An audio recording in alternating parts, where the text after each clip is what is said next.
Magandang umaga po sa lahat. Before we continue with our inquiry, nais ko po balikan ng kaunti ang mga pangyayari mula sa ating huling pagrinig dito noong nakaraang araw. Maalala po natin na sa ating nakaraang hearing, nagkaroon po ng resolusyon ng ating committee na patawan ng contempt si Attorney Zulaika T. Lopez, Chief of Staff of the Office of the Vice President, on the ground po that she has unduly interfered with the conduct of these proceedings. While Attorney Lopez presented herself as respectful or courteous, nakita po ng committee na ang kanyang mga sagot at mga pagkilos mula nang mag-umpisa ang inquiry na to ay evasive, uncooperative, and untruthful. Ang suma total at kabuuan ng kanyang mga acts and responses ultimately convinced the committee that Attorney Lopez was guilty of interfering in and frustrating Congress' exercise of its power of legislative inquiry. Halimbawa, isolated incident lang raw ang kanyang pagtanggal kay Yusek Gloria Mercado sa DepEd. Subalit napaamin rin siya kalaunan na may mga iba pa siyang mga tinanggal na opisyal sa DepEd kahit na hindi siya opisyal nito. Paulit-ulit din pong sinasabi ni Attorney Lopez na wala siyang alam sa utilization ng confi funds ng OVP. Paulit-ulit ito na sagot, subalit may mga dokumento at ebidensya kagaya na lamang ng mga sulat sa COA at testimonya mismo ng iba pa nating resource persons na nagtuturo kay Attorney Lopez bilang involved hindi lang sa pag-request ng confidential funds kundi pati na rin sa utilization at liquidation nito. Inamin ni Attorney Lopez na sila ng kanyang assistant COS na si Limuel Ortonio ang nakalagda sa sulat ng COA patungkol sa liquidation ng confidential funds. Inamin niya rin na nag-issue siya ng isa pang sulat na tinatangkang pigilin ang COA sa pag-comply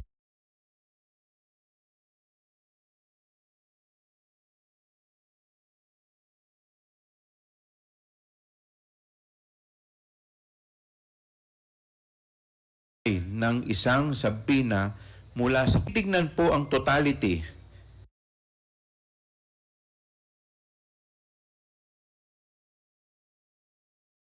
of Attorney Lopez Acts. Malinaw na mayroong clear, persistent,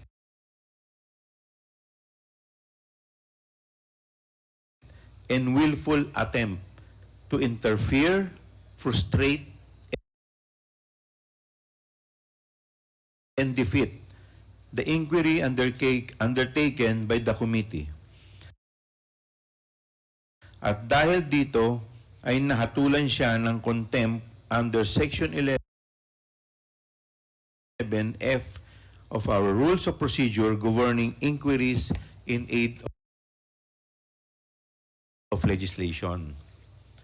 Ngunit, it seems na ginamit ang pagkakataon na ito upang i-distract at i-divert ang atensyon ng publiko palihis sa mga issue na tinatalakay natin. Mula Miyerkules hanggang Linggo, wala po tayong narinig na kahit na ano pang pagtugon sa mga findings noong nakaraang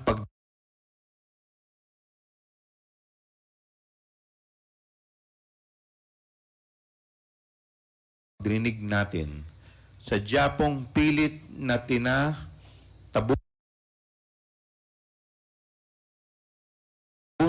ang mga tanong ng taong bayan ukol sa magkaibang pirma ni Kokoy Villamin mula sa acknowledgement receipts ng DepEd at OVP, pati na rin sa mala Superman na paglipad ni Edward Fajarda sa 27 lugar sa Pilipinas sa loob lamang ng isang araw. Imbis na sagutin ang ating mga katanungan ay nag-stage po ng malasage sa loob ng Kongreso at nagpaunlak ng kung ano-anong kwento ukol sa pag-detain kay Atty. Lopez.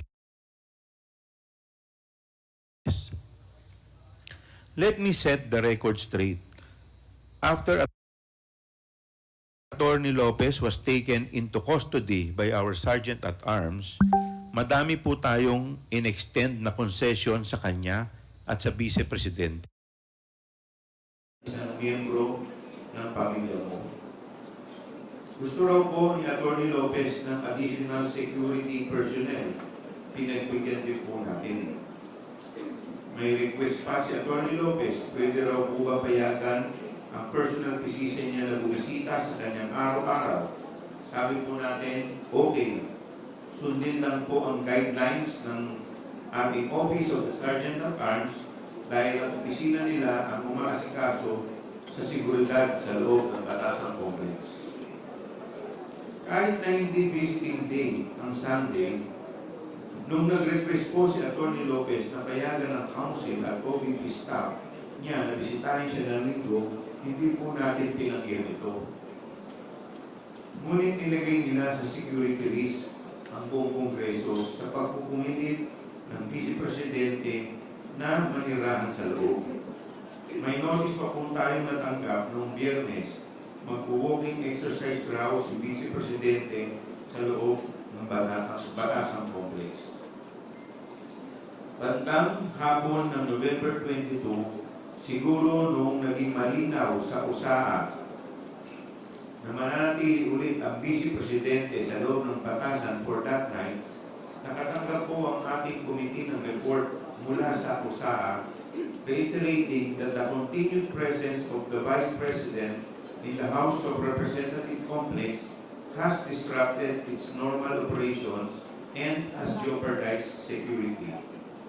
Dahil po sa urgency ng concern ng USAA, nagpatawag ako ng special meeting of the committee in accordance with Section 37 of the Rules of House of Representatives, which states that special meetings may be held by the committee, which may be called by the chairperson or by 1/4 of all its members, provided that the members shall be notified in writing or through electronic mail or instant messaging, indicating therein the date, time, place, and agenda of the meeting.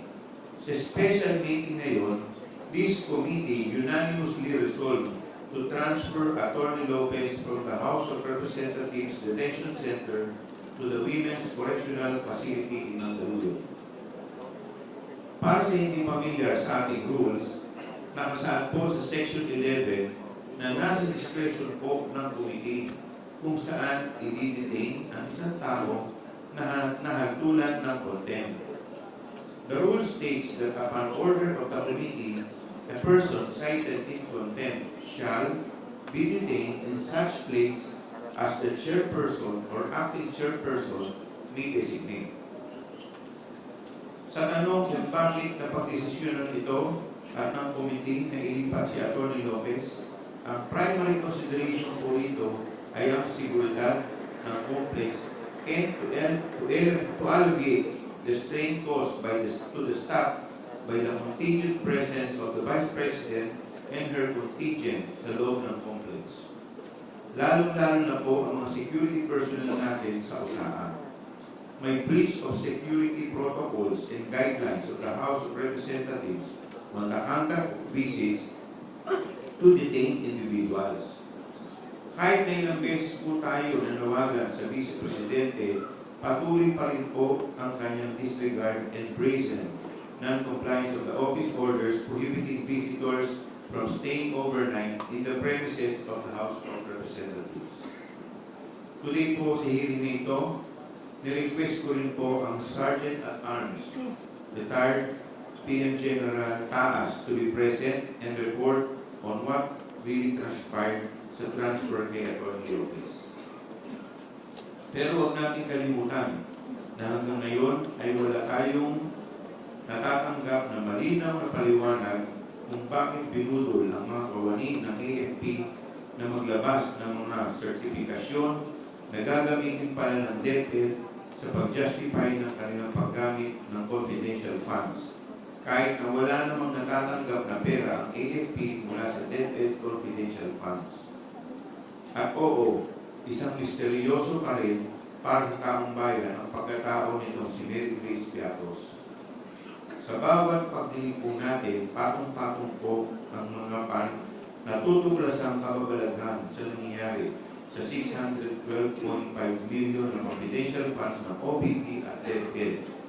At panawagan ko po sa taong bayan na huwag po natin hayaan na ibaon ang ating mga katanungan gamit ang mga diversionary tactics. Now we continue our legislative inquiry on the matter so we may ask the most important question. Ang pinaka-importante po sa tanong, saan po talaga napunta ang 612.5 million pesos na pera ng bayan? Maraming salamat. Mr. Chair. Congressman De Leon. Thank you, Mr. Chair. Can we confirm kung pang-ilang hearing na po ito ng Committee on Good Government? Ang pito na po ito. This is the 7th hearing of the Committee on Good Government and Public Accountability.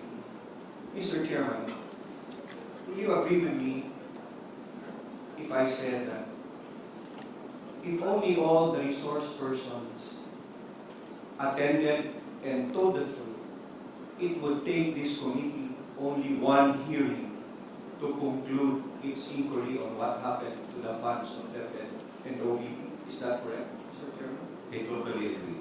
Congressman De Leon. Mr. Chairman, tama rin po bang sabihin na kung naipaliwanag lang ng mga resource person ng mabuti kung ano ang ginawa sa mahigit 600 million na intelligence and confidential funds, instead of evading and not attending, ay may closure na sana at hindi na humaba ng ganito ang ating hearing at hindi na nagkaroon ng ganitong incident. Tama po ba, Mr. Chair? Tama po. Thank you, Mr. Chairman. I hope that this serves as an example na kung hindi sila dumadalo, lalo pang tatagal at hindi po titigil ang chairman ng committee nito sa paghahanap ng katotohanan kung ano ang ginawa nila sa pondo ng bayan. Maraming salamat.